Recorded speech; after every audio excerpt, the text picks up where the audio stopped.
Dans un rapport du 5 septembre 2022 intitulé « État des lieux du marché de la distribution généraliste de détail à dominante alimentaire à La Réunion », publié sur le site officiel de l'OPMR, il est indiqué en pages 11 et 12 « Il convient en particulier de souligner la transparence dont ont fait preuve la quasi-totalité des dirigeants des acteurs de la distribution généraliste, lesquels ont tous accepté de fournir un inventaire précis de leur parc de magasins avec leurs chiffres d'affaires respectifs sur les 3 dernières années significatives.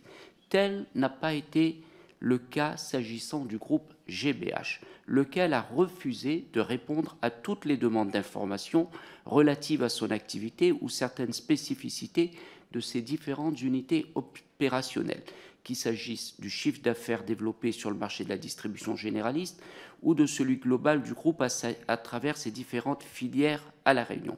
Ma question est la suivante. Vous refusez de communiquer les résultats comptables de vos activités de distribution sur l'île de La Réunion et parallèlement vous avez, pas vous, mais d'autres personnes ont qualifié de fantaisistes les estimations qui ont été produites. Ne pensez-vous pas qu'il est nécessaire que ces informations soient rendues publiques et dans la négative?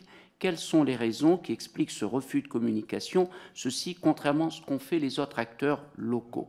Il y a 2 ans de cela, suite au rachat de Vendémia à La Réunion, vous avez déclaré que si l'acquisition venait à se faire, vous feriez tout pour baisser, vous vous êtes engagé à baisser les prix de 4% dans vos magasins. C'était la déclaration de M. Amaury de la Vigne. Pouvez-vous nous expliquer si vous y êtes parvenu? Force est presque de constater que non. Et est-ce que cela a été, comme on appelle dans notre jargon, une belle promesse de campagne? Et je vais rejoindre mon collègue Jean-Hugues Ratenon quand vous dites que vous êtes réunionnais à La Réunion. Force est de constater aussi, quand on se promène sur LinkedIn, que les cadres ou les postes à responsabilité dans le groupe Ayotte ne sont pas aux mains des Réunionnais. Drôle de façon d'être Réunionnais. Donc, quand on achète GBH à La Réunion, on achète ce qui concerne l'automobile, Renault, Dacia, Volkswagen, Audi, Hyundai, Honda, Jeep, Smart, Mitsubishi, Suzuki, Mercedes, en location Hertz, Jumbo Car, Clovis, Système, alors j'ai du mal à voir le Système Elise, Pneumatique et Centre Auto, Rep, Speedy, Nord Auto, concession poids lourd, Mercedes à nouveau, Renault Trucks, Iveco, DAF, Komatsu, Hyundai, pièces détachées, BPA, j'en passe. Culture, Fnac, Sport, Décathlon, Bricolage, Monsieur Bricolage, Restauration rapide, Brioche dorée, La Croissanterie, grande distribution Carrefour, Beauté et soins, Yves Rocher, production laitière, Danone, Velouté, Activia, Danette, Actimel, j'en passe. Portefeuille de marque exclusive, Henkel, Mir, Le Chat, Desktop, Calgon, Saint-Marc, K2R, Bjork, Vitel, Perrier, Épar, Kiri, Babybel, La Vache Kiri, Présidence, One. Ma chère collègue, je crois que la démonstration que vous voulez faire est assez parlante et je crains que nous nous reproche de faire de la pub pour ces marques.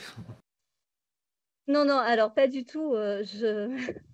Évidemment, je ne fais pas la pub pour les marques. Ce que je voudrais dire, c'est que cette démonstration est assez éloquente, selon moi, sur la place que vous avez à La Réunion dans le marché réunionnais. Vous savez que depuis 2020, on dénonce une situation de duopole. Et j'aurais voulu avoir votre sentiment là-dessus. Donc, vous nous demandez pourquoi nous ne publions pas nos comptes. Plus de 50% des entreprises en France métropolitaine, à l'échelle nationale, ne publient pas leurs comptes. En Outre-mer, très peu d'entreprises déposent leurs comptes.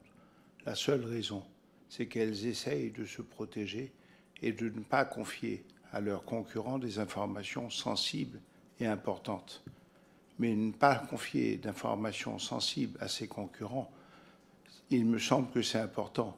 Mais en réalité, nous faisons preuve d'une grande transparence avec l'administration. Quand l'autorité de la concurrence vient nous auditer en 2009 ou en 2019, ils ne se contentent pas de propos lapidaires, ils ne se contentent pas de quelques informations. Ils ont un droit de police eux aussi, et ils nous demandent des informations excessivement précises et détaillées. Ils nous demandent de décortiquer notre mode de fonctionnement de A à Z, d'expliquer toute notre organisation, pourquoi un produit met tant de temps à venir, pourquoi il coûte cher, les marges, etc. Tout. Nous déposons bien entendu nos comptes auprès de Bercy et des autorités fiscales. Donc nous sommes, de ce point de vue-là, nous respectons la loi. Mais c'est vrai, comme beaucoup d'entreprises et comme à peu près la plupart des entreprises d'outre-mer, nous essayons de nous protéger. Bon. Vous avez parlé de position dominante.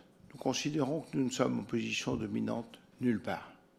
La position dominante, c'est une position qui vous permet d'agir sans vous préoccuper de vos concurrents ou de vos clients. Dans aucun cas, nous ne sommes dans ce cas-là. On parle de différentiel prix. Dans aucun cas, nous ne sommes en situation de nous moquer de ce que peut penser le client ou même de la réaction de nos concurrents. Je vous disais tout à l'heure, une entreprise qui n'est pas compétitive, une entreprise qui n'apporte pas des prix compétitifs à son consommateur et à son client, elle meurt.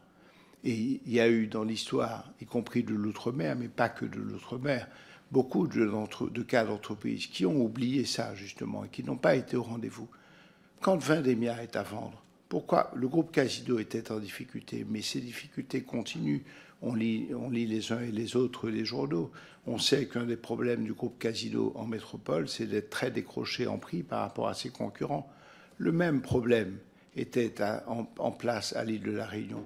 En réalité, et peut-être que c'est d'ailleurs une raison pour laquelle nos concurrents ont été si vigoureusement opposés à notre reprise, c'est que finalement, c'était assez confortable d'avoir un leader de marché très faible, qui n'investissait pas dans ses magasins, qui avait un positionnement prix catastrophique et qui, au fond, perdait mois après mois ses clients qui allaient chez le voisin. Admettons que chacun d'entre nous, nous sommes ici rapporteurs, présidents, députés, mais dans la vie de tous les jours, nous sommes consommateurs, clients. Quand vous êtes consommateur, personne ne vous dit ce qu'il faut faire. Personne ne vous dit où il faut aller. Bon. Si vous allez à l'époque de Vendémia sous l'enseigne Casino, de moins en moins de gens allaient dans leur magasin parce que justement, ils ne répondaient pas aux attentes des clients. Depuis que nous avons repris ces magasins, oui, nous avons tenu l'engagement de baisse des prix. Nous n'avons pas baissé les prix de 4%, nous avons baissé les prix de 7% sur les magasins repris.